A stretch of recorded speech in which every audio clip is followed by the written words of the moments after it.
Welcome to episode 3 of my Desert Only Ironman series. This episode is going to have a lot of important milestones of my account to access more mid to high level content. I'm starting off this episode with finishing the feud quest. The feud quest is important in a couple different ways. Number one is I get an adamant scimitar from the bandit champion at the end of the quest, allowing me to have my best in slot melee weapon for a long time to come. It gives me a lot of thieving experience, but the most important part is that it opens up Ali Morsane's rune shop, which, if you weren't watching the very first or second episode, I did allow myself to do Rune Mysteries quest. That opens up the ability to use the rune shop, and the runes are just essential in every way possible, just because in the desert there really isn't another way to get runes that's more easily accessible as this. This allows me to get any runes I need just by finishing a few Sudoku puzzles, such as I can get my law runes from here, nature runes, chaos runes, mind runes, air runes, anything. All of it's discounted if I finish the puzzles, or I can just go and talk to them and pay a flat fee for each of the individual runes.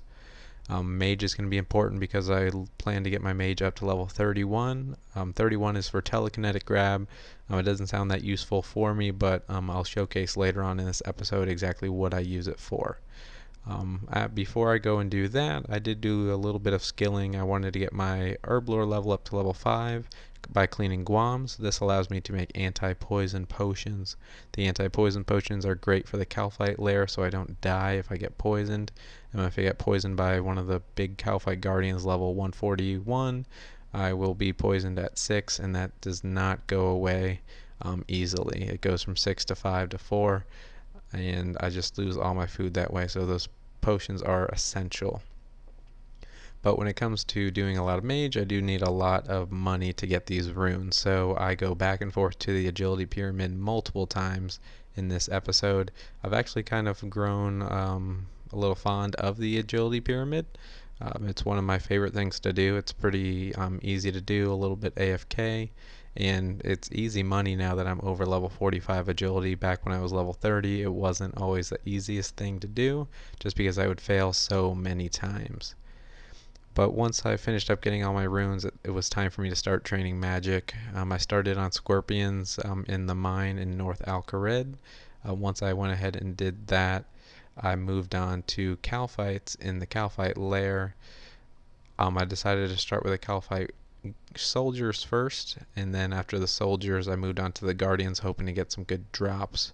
Another good drop that I showed in this video is a hard leather body from just the regular kalphite workers. It's my best in slot range body that I have. Eventually I'll get it studded once I can get the smithing level up high enough to make that a studded body, as well as the crafting as well. But why I was using mage on these kalphite guardians and kalphite soldiers is because I wanted to try and get some of the bigger drops they have. I know they have some adamant drops I can use that can give me some best in slot material, such as like an adamant helm. They give some other runes, such as I saw some chaos runes and some blood runes, and there's an easy safe spot for these. The reason I wanted to get my level up to level 45 for magic is because at level 45 it allows you to wield a wand from the mage training arena. So that's going to be not a goal in this episode, but the next episode I will be getting my first wand to auto cast these spells, because clicking each individual spell is really annoying and it doesn't really give me a chance to AFK it. But once I get the wand, I can then AFK those kalphites with mind runes, so I can maybe get some of those big drops that I wanted. If not, it'll get me a lot of mage experience though. But as you can see, I'm back at the agility pyramid. I try and get about 50k each time. Sometimes I do a little bit more, sometimes a little bit less, so I can buy some more runes. And I did end up getting another book as well with experience, so I can get Hunter up another 15. It's only at 40 experience now. If you missed the first episode or two, I recommend you go watch that first. But if not, my goal with those books is to get level 5. Once I hit level 5, I can then go and catch birds in the desert, which allows me to level my Hunter easily up to, I think, level 50 is when I can catch the desert lizards. And then once I go above that, there's really nothing more I can catch. But with the Hunter level, I want to bare hand catch imps in the desert. There are a bunch in the Alcared Bank area. that I want to just barehand and catch. That allows me to go ahead and get those done. And with those implings, what it allows me to do is get some unique items that I can't otherwise get in the desert. One example is going to be snape grass.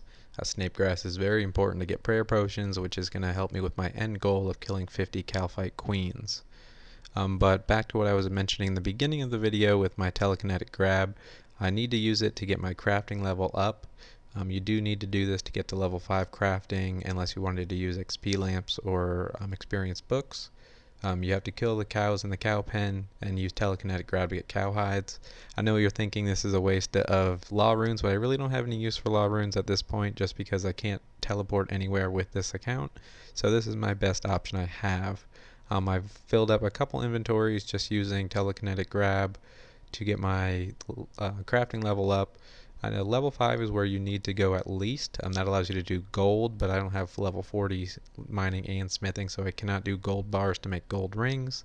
So I decided to go and get a little bit higher. I didn't get anywhere too far in this video. I think I got to like level 6 or 7.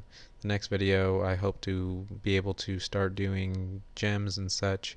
Once I get enough cow hides, although law runes aren't very cheap, so I do need to do some more agility pyramid as well to get coins for those law runes.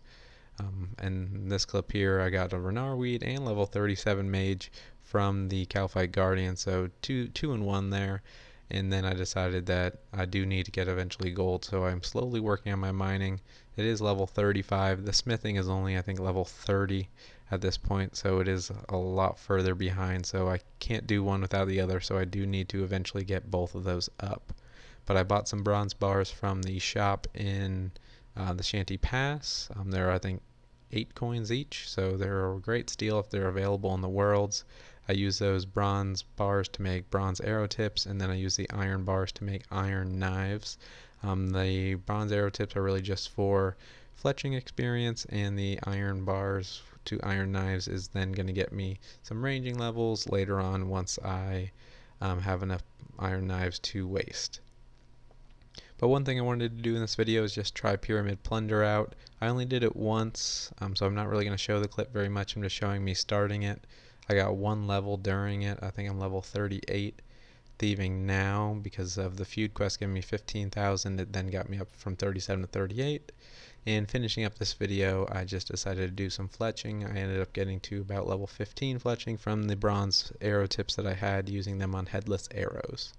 Finally, I'm just going to go ahead and finish up the clip with making some potions and getting my Herblore level up to level 10.